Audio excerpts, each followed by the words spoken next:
Well, this morning, search and recovery efforts continue. We have teams across Texas for you this morning. Trevor Zohaki is live this morning in Dallas as Texans on mission gear up to head to Central Texas.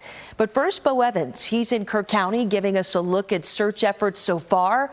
So let's go to Bo first. Bo, search teams are using drones this morning to help. Tell us what you know. Yeah, Carmen, yesterday we were able to make it all the way to Hunt, which is upriver on the Guadalupe and where some of the most destructive flooding was. But as the light comes out this morning, I want to show you what's behind us. We've been at this live shot location all weekend, and this is in downtown Kerrville where floodwaters swept through. And you can just take a look at these trees. They must be between 70 and 100 feet tall, and they are completely bent in half. And somehow what we saw in Hunt yesterday is eclipsing this damage that you're looking at right now. Now, we were able to shadow Heal Corp, a group of disaster-trained search and recovery volunteers. They took us into some of the worst hit areas by this flooding, where we got the closest look at how devastating these floodwaters really were.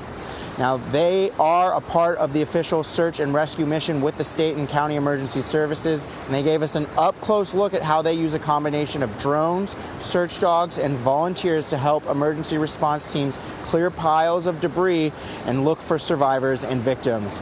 Now, their drones are equipped with thermal cameras, and that helps them look for any possible survivors.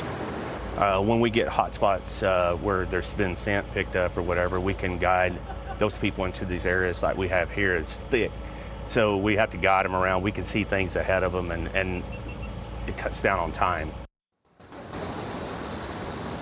Now, Larry and his team are still in full-on looking for survivors mode, but they know as time passes, that mission is going to transform into a recovery one.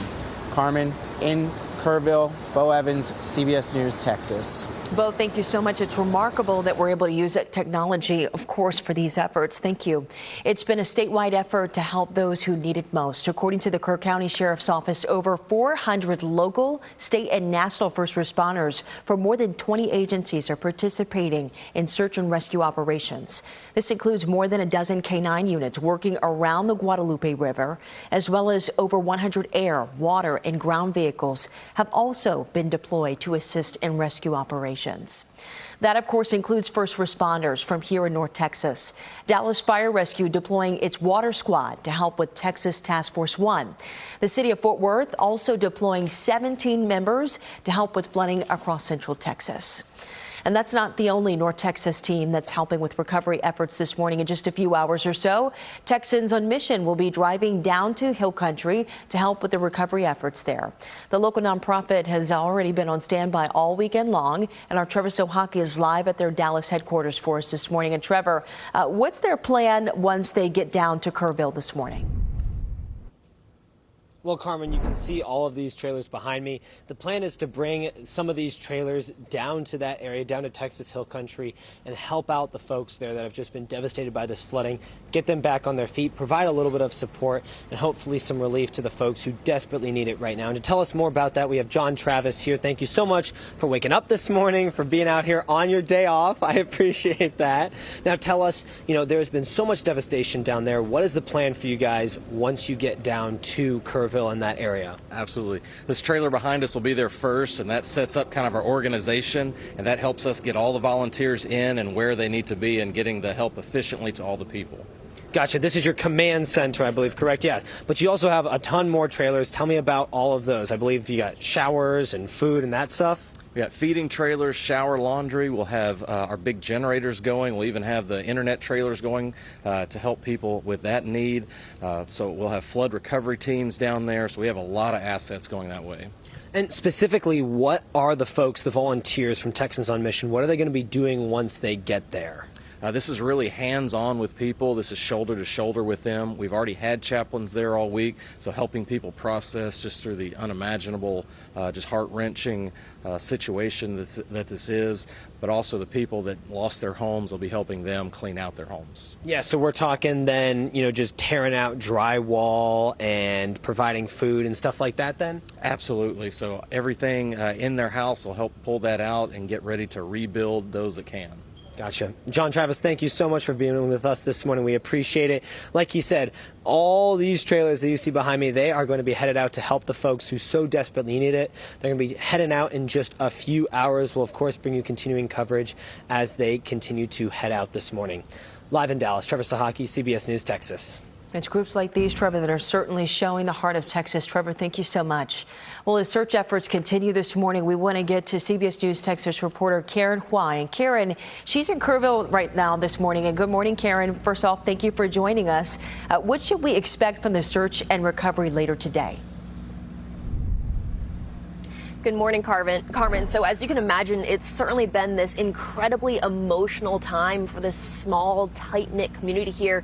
Many folks we've spoken to, they all know someone who's been impacted by this flood. This is going into day 4 of this rescue mission, this search mission. Agencies have come in from all across the country using drones, boats, helicopters, everything really at their disposal. Some officials still insist this is a search and rescue mission, really hoping to find the remaining missing alive. But of course, as the days go on, this unfortunately may shift to a recovery mission, meaning that death toll may rise again. Well, this is devastating, no doubt, Karen. First off, I know that you've been there on the ground for a few days or so I'm sure you've had some time to walk around and talk to a few folks that are there in Kerrville. What are people saying right now? Well, of course, there are the folks who are just, again, very emotional. It's hard to talk to people without evoking some sort of tears. There's confusion, there's anger, but also on the other side of the coin, it's often in these worst of times that you see the best in people. We've noticed so many small businesses dedicating their resources to collecting donations for either victims' families or folks who are still waiting for their missing loved ones. Also, we walked by this wine bar in downtown Kerrville yesterday where they've devoted all their resources, their kitchen staff, to making sandwiches, pasta for first responders. We spoke to one of the owners, Heidi, yesterday, and she said it's oftentimes during tragedies that you see the community really, really band together. Take a listen. It's sad as a whole, but I think just knowing there's so many children is what makes it like the hardest part. How many people would you estimate you've fed so far?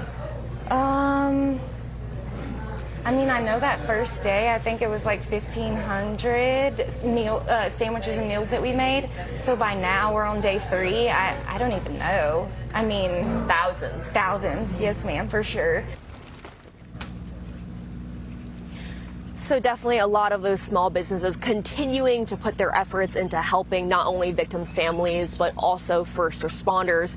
We're going to continue seeing how the search and rescue missions go on today. There is another press conference scheduled in a few hours here in Kerrville, hoping to get some more updates and maybe some positive news. Carmen. Okay, Karen, we certainly appreciate your reporting. Please stay safe. You can catch more of her reporting on our streaming platforms throughout the day here at CBSNewsTexas.com.